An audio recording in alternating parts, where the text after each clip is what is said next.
भारत के पूर्व राष्ट्रपति, महान वैज्ञानिक और शिक्षक एपीजे अब्दुल कलाम किसी परिचय के मोहताज नहीं है।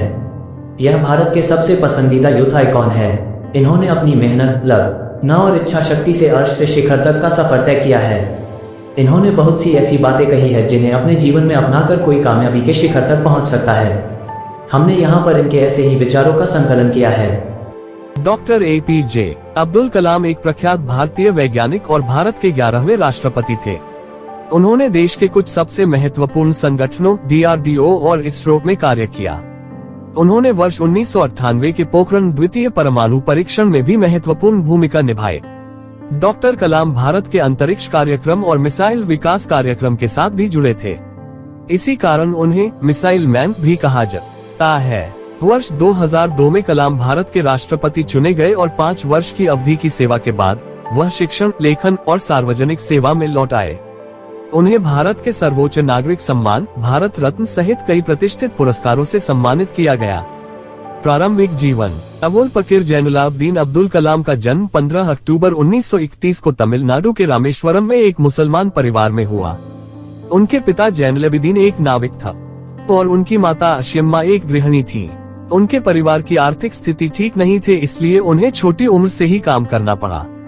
अपने पिता की आर्थिक मदद के लिए बालक कलाम स्कूल के बाद समाचार पत्र वितरण का कार्य करते थे। अपने स्कूल के दिनों में कलाम पढ़ाई लिखाई में सामान्य थे, पर नई चीज सीखने के लिए हमेशा तत्पर और तैयार रहते थे।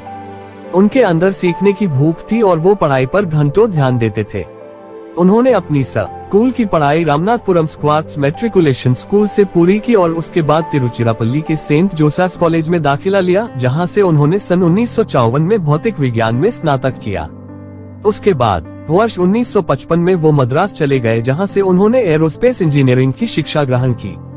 वर्ष 1960 में कलाम ने मद्रास इंस्टीट्यूट ऑफ टेक्नोलॉजी से इंजीनियरिंग की पढ़ाई पूरी की। Career. Madras institute of technology से इंजीनियरिंग की पढ़ाई पूरी करने के बाद कलाम ने रक्षा अनुसंधान और विकास संगठन डीआरडीओ में वैज्ञानिक के तौर पर भर्ती हुए। कलाम ने अपने करियर की शुरुआत भारतीय सेना के लिए एक छोटे हेलीकॉप्टर का डिजाइन बनाकर किया। डीआरडीओ में कलाम को उनके काम से संतुष्टि नहीं मिल रही थी। कलाम पंडित जवाहरलाल नेहरू द्वारा गठित Indian national committee for space research के सदस्य भी थे। इस दौरान उनके प्रसिद्ध अंतरिक्ष वैज्ञानिक विक्रम साराभाई के साथ कार्य करने का अवसर मिला। वर्ष 1969 में उनका स्थानांतरण भारतीय अंतरिक्ष अनुसंधान संगठन इसरो में हुआ। यहाँ वो भारत के सैटेलाइट लॉन्च व्हीकल परियोजना के निदेशक के तौर पर नियुक्त किए गए थे। इसी परियोजना की सफलता के परिणामस्वरूप भारत का प्रथम उपग्रह रोहिणी पृथ्वी की कक्षा में वर्ष 1980 में स्थापित किया गया। इसरो में शामिल होना कलाम के करियर का सबसे अहम मोड़ था और जब उन्होंने सैटेलाइट लॉन्च व्हीकल परियोजना पर कार्य आरंभ किया तब उन्हें लगा जैसे वो वही कार्य कर रहे हैं जिसमें उनका मन लगता है। 1963-64 के दौरान उन्होंने अमेरिका के अंतरिक्ष संगठन नासा की भी यात्रा की। परमाणु वैज्ञानिक राजा रमन्ना, जिनके देखरेख में भारत ने पहला परमाणु परीक्षण किया, ने कलाम को वर्ष 1974 में पोखरण में परमाणु परीक्षण देखने के लिए भी बुलाया था। 70 और 80 का दशक में अपने कार्यों और सफलताओं से डॉक्टर कलाम भारत में बहुत प्रसिद्ध हो गए और देश के सबसे बड़े वैज्ञानिकों में उनका नाम गिना जाने लगा। उनकी ख्याति इतनी बढ़ गई थी कि तत्कालीन प्रधानमंत्री इंदिरा गांधी ने अपने कैबिनेट के मंजूरी के बिना ही उन्हें कुछ गुप्त परियोजनाओं पर कार्य करने की अनुमति दी थी। भारत सरकार ने महत्वाकांक्षी integrated guided missile development programme का प्रारंभ डॉक्टर कलाम के देखरेख में किया। वह इस परियोजना के मुख्य कार्यकारी थे। इस परियोजना ने देश को अग्नि और पृथ्वी जैसी मिसाइलें दी है। जुलाई 1992 से लेकर दिसंबर 1999 तक डॉक्टर कलाम प्रधानमंत्री के वैज्ञानिक सलाहकार और रक्षा अनुसंधान और विकास संगठन डीआरडीओ के सचिव थे। भारत ने अपना दूसरा परमाणु परीक्षण इसी दौरान किया था। उन्होंने इसमें एक महत्वपूर्ण भूमिका निभाई थी। आर चिदम्बरम के साथ डॉक्टर कलाम इस परियोजना के समन्वयक थे। इस दौरान मिले मीडिया कवरेज ने उन्हें देश का सबसे बड़ा परमाणु वैज्ञानिक बना दिया। वर्ष 1998 में डॉक्टर कलाम ने हृदय चिकित्सक सोमा राजू के साथ मिलकर एक कम कीमत का कोरोनरी स्टेंट का विकास किया। इससे कलाम राजू स्टेंट का नाम दिया गया। भारत के राष्ट्रपति एक रक्षा वैज्ञानिक के तौर पर उनकी उपलब्धियों और प्रसिद्धि के मद्देनजर एनडीए की गठबंधन सरकार ने उन्हें वर्ष 2002 में राष्ट्रपति पद का उम्मीदवार बनाया। उन्होंने ने अपने प्रतिद्वंदी लक्ष्मी सहगल को भारी अंतर से पराजित किया और 25 जुलाई 2002 को भारत के 11वें राष्ट्रपति के रूप में शपथ लिया। डॉक्टर कलाम देश के ऐसे तीसरे राष्ट्रपति थे जिन्हें राष्ट्रपति बनने से पहले ही भारत रत्न ने नवाजा जा चुका था। इससे पहले डॉक्टर राधाकृष्णन और डॉक्टर जाकिर हुसैन को राष्ट्रपति बनने से पहले भारत रत्न से सम्मानित किया जा चुका था। उनके कार्यकाल के दौरान उन्हें जनता का राष्ट्रपति कहा गया। अपने कार्यकाल की समाप्ति पर उन्होंने दूसरे कार्यकाल की भी इच्छा जताई, पर राजनीतिक पार्टियों में एक राय की कमी होने के कारण उन्होंने ये विचार त्याग दिया।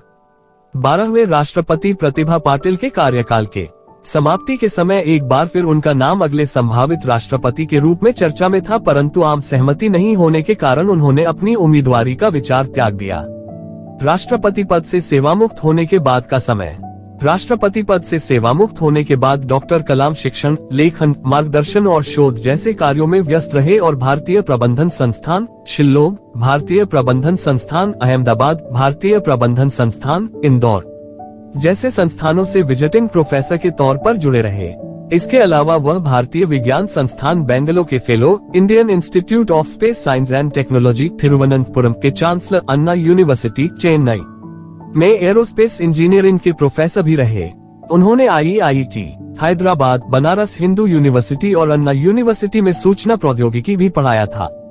कलाम हमेशा देश के युवाओं और उनके भविष्य को बेहतर बनाने के बारे में बातें करते थे। इसी संबंध में उन्होंने देश के युवाओं के लिए व्हाट कैन आई गिव पहल की शुरुआत भी की, जिसका उद्देश्य भ्रष्टाचार का सफाया है।